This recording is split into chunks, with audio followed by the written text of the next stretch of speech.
It's time to quilt!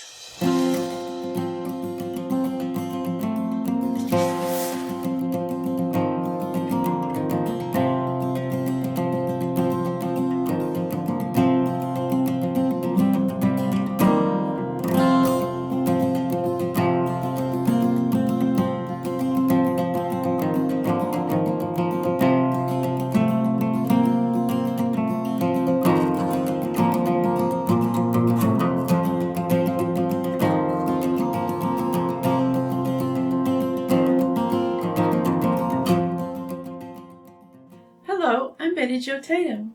In this series of videos, I'd like to share with you some techniques I've learned and developed while making artistic and innovative quilts for competitions across the United States. Welcome to my studio. Let's get started.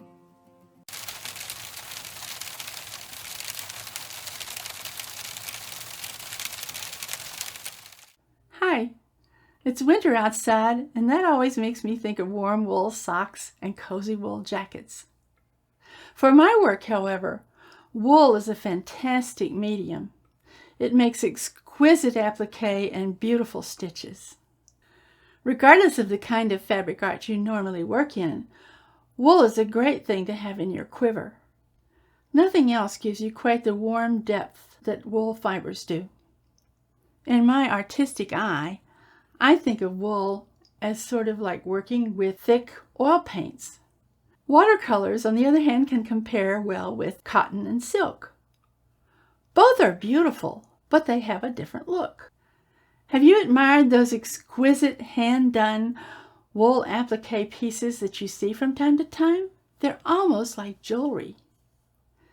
I'm going to show you in this video how you can achieve great results using the power of your sewing machine.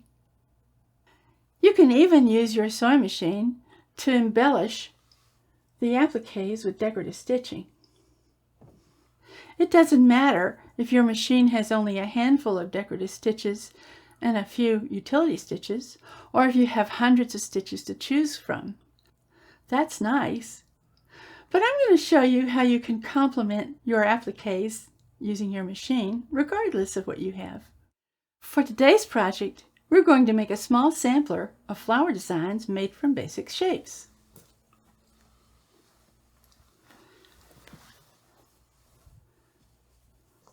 Here is a prototype that I've been working on. It's not finished yet, but I think you can get the concept. I cut a piece of about 20 by 25 inches for the wall hanging. You can use a size that works for you for your own project, but keep it relatively small. It also helps to cut an additional piece for testing and another one for working out a stitch library. Start out by fusing a lightweight interfacing to the back of your entire yard of background fabric. Here I am using wool Melton for my background and Pellon SF101 lightweight woven interfacing. You can use a sturdy quilting cotton for your backing, but either way I suggest you apply a lightweight fusible interfacing to the entire yard of background fabric. Trust me, the interfacing makes the whole project work better, so don't skip this step. Even a small amount of yardage and a lot of colors of Melton wool would be expensive, so I found some packages of pre-cut rectangles in different colors for the basic shapes. You will want a bunch of varying size circles and flower heads from different colors. Before you cut these, you need to iron some Steam-A-Seam 2 or other fusible to the back of the wool.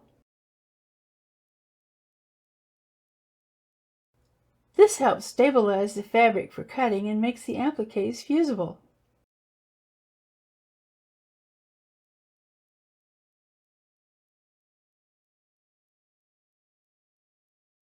For these appliques, you'll need more green than any other colors for the stems and leaves.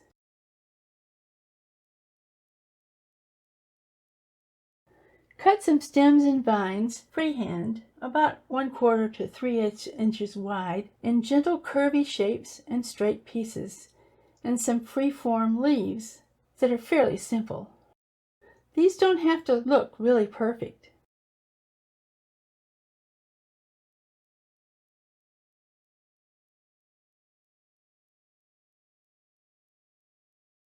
I cut a lot of these shapes using my AccuQuilt Go cutter and dies.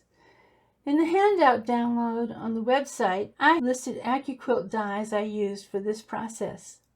The AccuQuilt is really useful for producing a lot of simple shapes. I particularly like the die with the different circle sizes. This is useful for many projects. There are also digital cutters where you can program custom shapes, but I still prefer my AccuQuilt Go. Rolling the pieces and dies through the AccuQuilt at a slight angle gives the best results. And don't forget the cutting mat that presses against the dies. If you do, it won't cut anything, and you'll be stumbling around trying to figure out why. Trust me, I've done that. Now let's assemble a test piece to try with a sewing machine. In fact, for all your projects, you're better off starting with a test sample.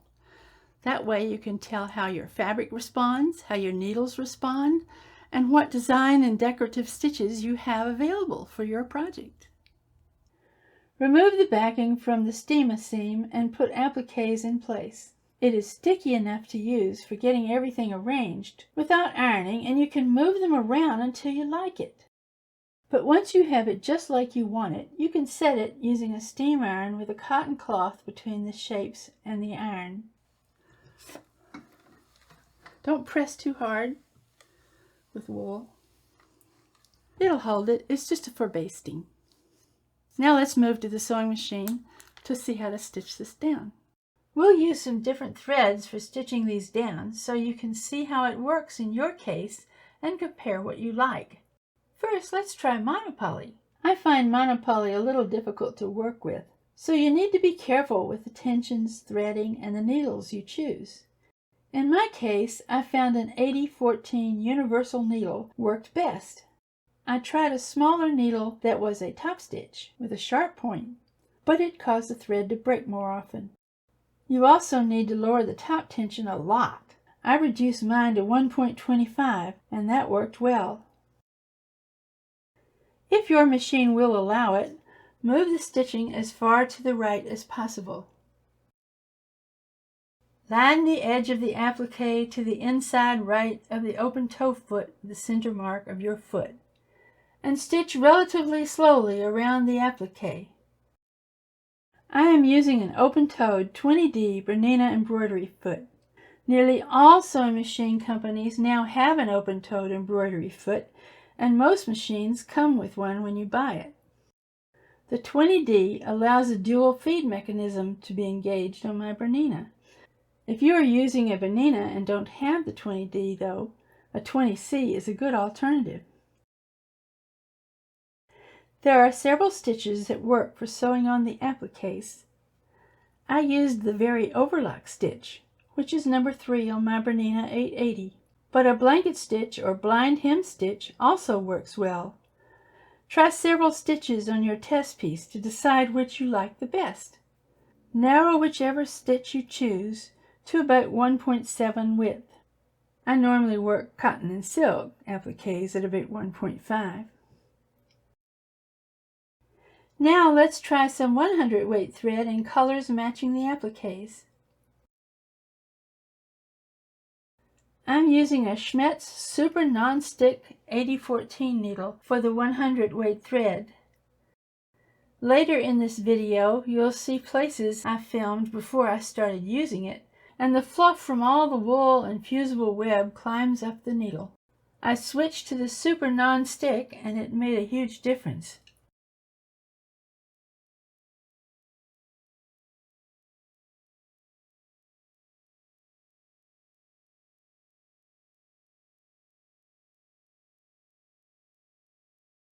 Now that we've done both types of threads, let's take a look at what we have. Here, I think I like the matching colors better than the monopoly, but with different equipment or materials, you may get a different result, and that's part of why we test. With mine, the monopoly shows more indentions where the stitches went and makes them look too visible. For me, the colored thread stitches seem to really disappear, like hand stitching. Now let's try laying out some pieces for our main design.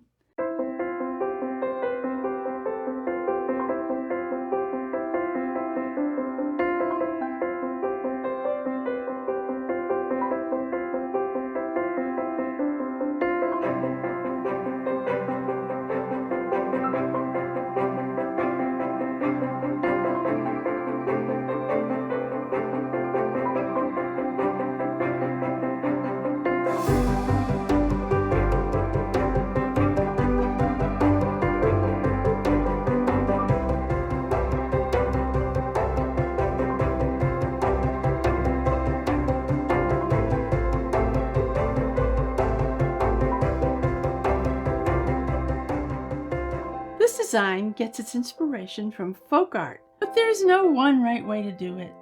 It's helpful to have a good selection of shapes and colors so you can play around with it until you're happy with how it looks.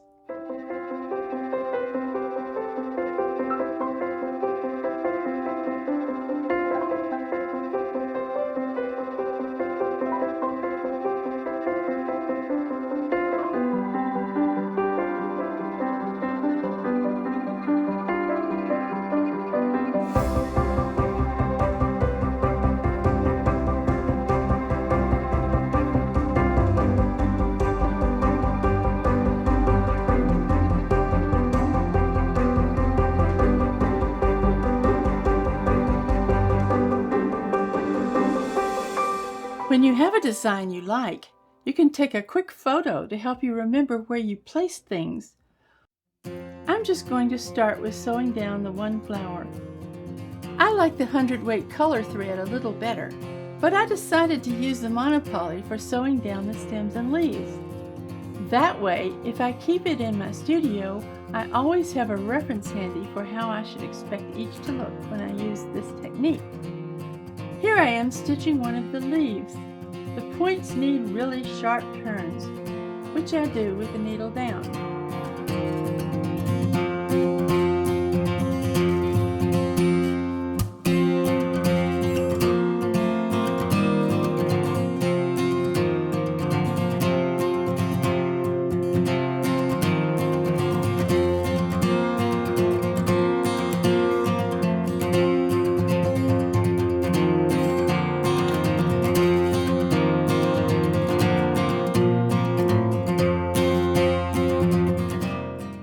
Now I've switched to red 100-weight thread, and I'm working on some of the red applique pieces. You can see here where I changed my design slightly and I cut a couple of extra shapes that I think add some interest. The stitching works just like it did in the test sample. It's trickiest where there are tight turns and not much space between different pieces.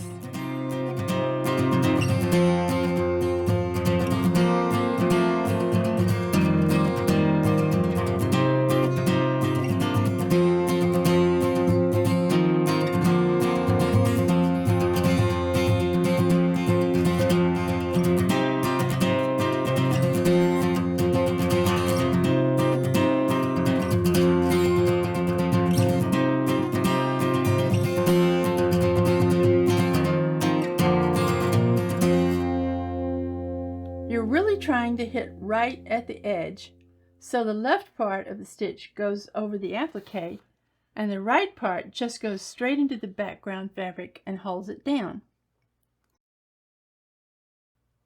With the flower pieces, the tight turns are in the inside of the shape, not the outside, but it works just the same.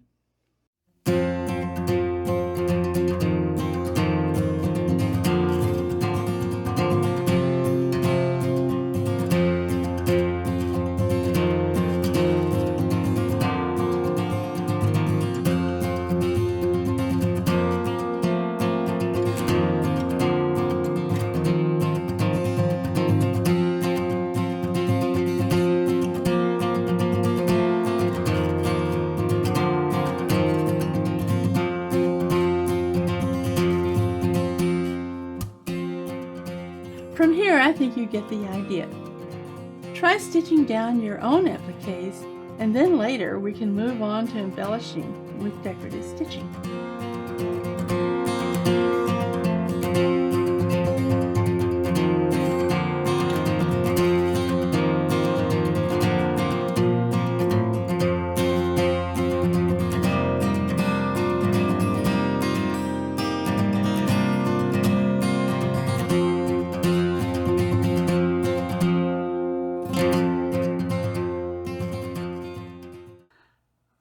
hope you enjoyed this video.